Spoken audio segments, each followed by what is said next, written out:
Cordial saludo. Mi nombre es Carlos Felipe Leighton González, abogado egresado de la Universidad Santiago de Cali, seccional Palmira, en el departamento del Valle del Cauca, al suroccidente colombiano, y estudiante de la maestría en Derecho de la Universidad Nacional Autónoma de México, Facultad de Derecho.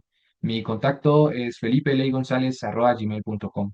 El día de hoy quiero compartir esta ponencia que lleva por título La desaparición forzada en Colombia como medio de control territorial de los grupos al margen de la ley.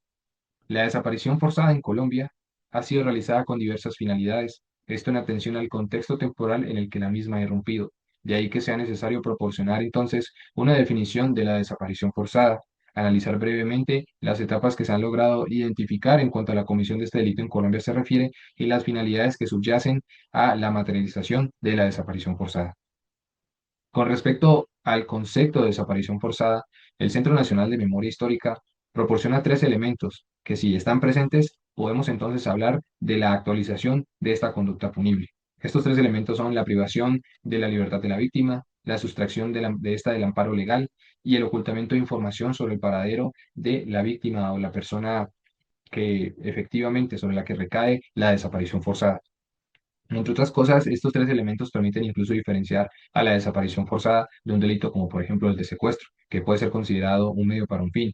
No obstante, la desaparición forzada incluso puede ser considerada como un fin en sí mismo. Con respecto al marco legal de la desaparición forzada en Colombia, se podría decir que no fue sino hasta el año 2000, particularmente a través de la Ley 598, que en el Código Penal de 1980 fue incluido el delito o el tipo penal de desaparición forzada en el artículo 265A. En la actualidad, el Código Penal del año 2000, que es el que rige en Colombia en estos momentos, este delito de desaparición forzada está tipificado en el artículo 165. En lo que respecta a la Convención Interamericana sobre Desaparición Forzada, la Convención Internacional para la Protección de todas las personas contra las desapariciones forzadas, respectivamente, estas convenciones fueron adoptadas al derecho interno colombiano a través de la Ley 707 del 2001 y la Ley 1418 del 2010. En esta segunda convención se declaró que la desaparición forzada es un delito o un crimen mejor de lesa humanidad. Con respecto a las etapas de la desaparición forzada en Colombia, el Centro Nacional de Memoria Histórica logró identificar cinco. La primera, los inicios de la desaparición forzada, desde 1970 a 1981. Básicamente, el Estado colombiano, en su lucha contra la subversión, dio un poder increíblemente grande a las Fuerzas Armadas con el objetivo de que éstas mantuvieran el orden y la seguridad nacionales. No obstante, en el cumplimiento de estas funciones, la desaparición forzada fue utilizada como un elemento para alcanzar estas metas anteriormente dichas. En la segunda etapa, autodefensas, guerrillas, narcotraficantes y desaparición forzada, no solamente aparecieron entonces representantes del Estado en la lucha contra la subversión, sino incluso particulares, las famosas autodefensas o paramilitares, que luego fueron cooptadas por los narcotraficantes para sus propósitos delictivos. Esta etapa fue de 1982 a 1990. Una tercera etapa en la que hubo un respiro para Colombia con la expedición de la Constitución del 91, fue un pequeño oasis en medio del desierto, aunque lo cierto es que las desapariciones forzadas seguían dándose en masa en Colombia.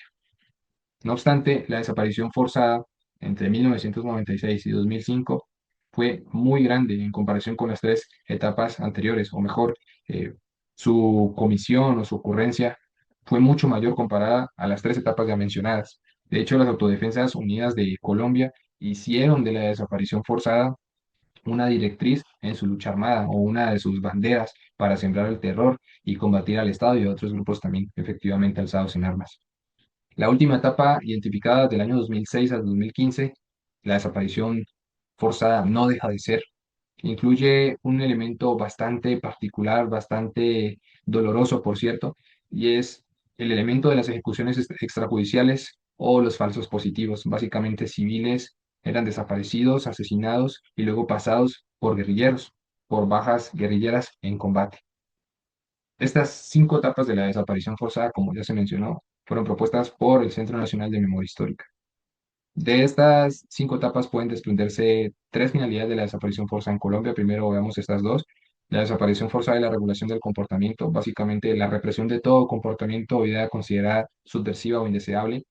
La desaparición forzada y el ocultamiento de delitos, que obviamente al ser la desaparición forzada un delito que en cierto sentido tiende a impedir dejar rastros o material probatorio que eventualmente pueda determinar o establecer una conexión entre los posibles sujetos activos de este delito, pues obviamente esto va a redundar en la impunidad y en la dificultad que van a tener los órganos de investigación para efectos de traer claridad frente a los hechos ocurridos. Finalmente, se tiene la desaparición forzada y el control territorial, el uso ilícito de bienes muebles e inmuebles, la presencia estatal nula y el control absoluto de actores al margen de la ley. En cuanto al uso ilícito de bienes muebles e inmuebles, se tiene un ejemplo en el departamento del Valle del Cauca, del cual soy oriundo, del cual provengo yo, y es el Chalet de la Muerte, en el Valle del Cauca. Era básicamente un lugar en el que las autodefensas entre 1999 y 2004 realizaron cometieron mejor diversos crímenes, entre esos la desaparición forzada, y entonces ese chalet era visto como un lugar que de alguna u otra manera hacía entender a las personas que quienes tenían el control de ese lugar eran los paramilitares, quienes imponían la ley y el orden. Y esto desde luego apunta, como bien lo dice, al control territorial. Entre otras cosas, también se resalta la presencia estatal nula, o no necesariamente porque no hubiese suficiente capital humano o fuerzas armadas para repeler el avance de los grupos al margen de la ley, sino que incluso puede hablarse de cierta aquiescencia del aparato estatal con respecto a las acciones o al actuar o el proceder de estos grupos al margen de la ley. De todo lo anterior pueden extraerse tres conclusiones: la tipificación del delito de la desaparición forzada un tanto tardía. Si bien es cierto que en Colombia se habla de la desaparición forzada de 1970, no fue sino hasta el 2000 que fue considerado como un delito, particularmente en el Código Penal. La transformación de la lucha estatal contra la insurgencia, de cómo ya no solamente el Estado atacaba a la insurgencia con sus elementos propiamente dichos, las Fuerzas Armadas, sino que incluso acudía o acudió mejor en su momento a civiles para hacer la guerra. Y una tercera conclusión, la desaparición forzada como instrumento de dominación, tal como quedó especificado en las tres finalidades anteriormente abordadas. Están las fuentes de consulta en cabeza del Centro Nacional de Memoria Histórica para mayor información. Y eso es todo por mi parte. Muchísimas gracias.